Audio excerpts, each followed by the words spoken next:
रंग दिखा दिया। रिश्ते नाते भी इसमें दरकते नजर आए। अपने कंधे का बोझ न उठा पाए, ऐसा है मुफलिसी का ये आलम। पेट की भूख अब मौत से भी भारी नजर आने लगी है।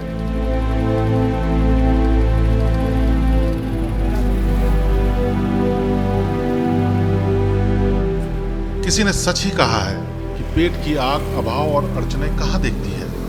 जिंदा रहने के लिए जिंदगी की बेरहम जरूरतें कभी कभी गिनती की सांसों से भी इंसान से जिम्मेदारियों का बोझ उठवा ही लेती हैं।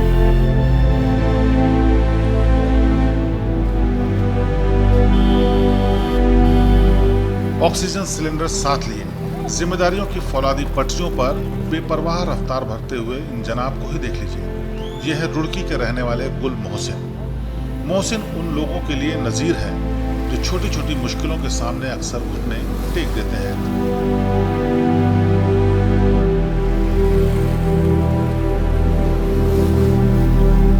यूं तो रुड़की की सड़कों पर सैकड़ों ई रिक्शा चालक घूमते रहते हैं, लेकिन 62 साल की उम्र में जीवन के संघर्ष से दो दो हाथ करते हुए गुल मोहसिन चर्चा का विषय बने हैं। उनकी चर्चा के पीछे छिपी है उनकी खुददारी, वो खुददारी जो बीमारी की हालत में भी उधार की सांसों के साथ साथ घर की जिम्मेदारियां भी संभाल रही है और अपनी जिंदगी का पहिया भी खींच रही है।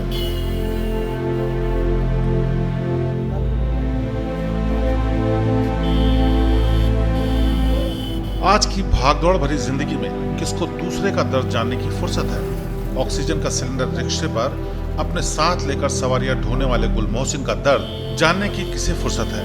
लेकिन श्रेष्ठ उत्तराखंड की टीम ने जब गुल मोहसिन से बात की तो जिंदगी की जद्दोजहद के असल मायने निकलकर सामने आए।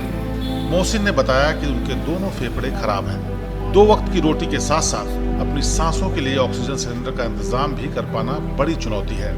अक्सर आपको सड़क किनारे हाथ फैलाते हुए ऐसे लोग जिनकी मजबूरियां गुल मोहसिन से कहीं ज्यादा कम है, लेकिन ये मोहसिन की खुददारी और मेहनतकशी का ही नतीजा है कि जिंदगी की तमाम मुश्किलें उनके जज्बे के आगे कमजोर पड़ गई हैं। हालांकि अभी तक सरकारी या गैर सरकारी संस्थाओं की भीड़ में किसी ने आगे बढ़कर उनका दुख और दर्द बांटने की जहमत नहीं उठाई है। मेरा नाम गुल मोहसिन है। मैं रुड़की पश्चिम बंगाल में रहता हूँ और मेरे फेफड़े खराब बताए डॉक्टर। मैं रिक्शा चलाता हूँ। अच्छा, जैसे कि आप बता रहे हैं, आप ऑक्सीजन है, ये क्या डॉक्टर ने बताया था कि सिस्टम काम चल होगा, वो ये हटा नहीं पा रहे। मेरे इतनी ऑक्सीजन चाहिए, उससे मेरे शरीर बढ़ा नहीं पा रहा, इसलिए मैं ऑक्सीजन किसी से ले रहा हूँ। इस कंडीशन में आप रिक्शा चला रहे हो, क्या काम पे चलाना पड़ा। रुड़की के पश्चिमी अंबर तालाब निवासी गुल मोहसिन पहले टेलर का काम करते थे। कपड़े सिलकर अपने परिवार और बच्चों का पालन पोषण करते थे। साल 2009 में उन्हें हार्ट अटैक भी आ चुका है। 2020 में आई कोरोना महामारी के बाद मोहसिन की जिंदगी में मानो मुसीबतों का पहाड़ टूट पड़ा। इसी कोविड काल के दौरान मोहसिन के दोनों फेफड़े जवाब दे गए। ऐसी हालत में पैर से सिलाई मशीन चलाना तो दूर, उनका पैदल चलना भी मुश्किल हो गया।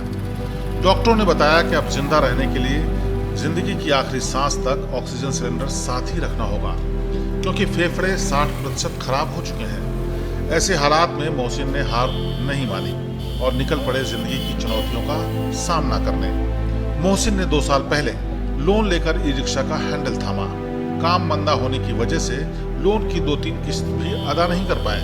किस्त चुकाने के लिए थोड़ी ज्यादा मेहनत कर रहे हैं, लेकिन किसी से भी कोई शिकवा नहीं कर रहे। ऑक्सीजन सिलेंडर से सांस लेकर रुड़की की सड़कों पर ई रिक्शा चलाकर जीवन यापन करने में लगे हुए हैं। मोहसिन के 3 बेटे और 2 बेटियां हैं। सबकी शादी हो चुकी है। गुल मोहसिन फिलहाल अपनी पत्नी के साथ रहते हैं और उनका यह संघर्ष रोज ऐसे ही चलता रहता है।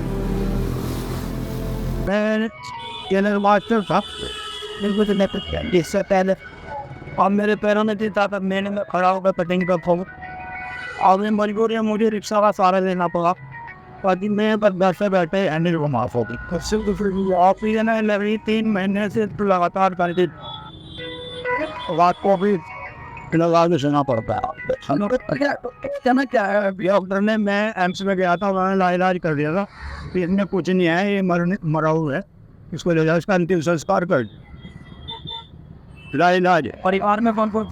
परिवार में मेरे 3 लड़के हैं, 2 लड़कियां हैं, और मैं मेरी वाइफ है पूरी से कुछ दुआ लगा सहेंगे आपको कुछ मदद की जाए अगर हो सकता है तो कुछ इनके करने में। मोल ली गई सांसों के साथ गुल मोहसिन की जिंदगी में हर रोज ऑक्सीजन सिलेंडर, घर का खर्च, ई रिक्शा की किस्त निकालने का संघर्ष है। इसके बाद पत्नी की देखभाल और खुद दवाइयों की व्यवस्था भी करनी पड़ती है।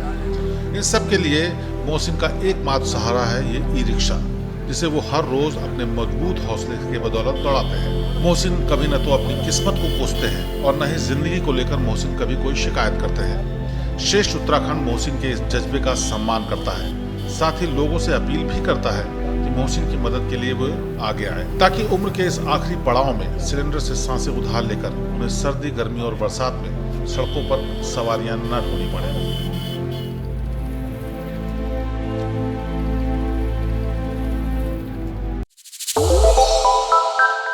श्रेष्ठ उत्तराखंड पर खबरों से जुड़े रहने के लिए चैनल को सब्सक्राइब और लाइक करें, बेल आइकन दबाएं और देखते रहें श्रेष्ठ उत्तराखंड।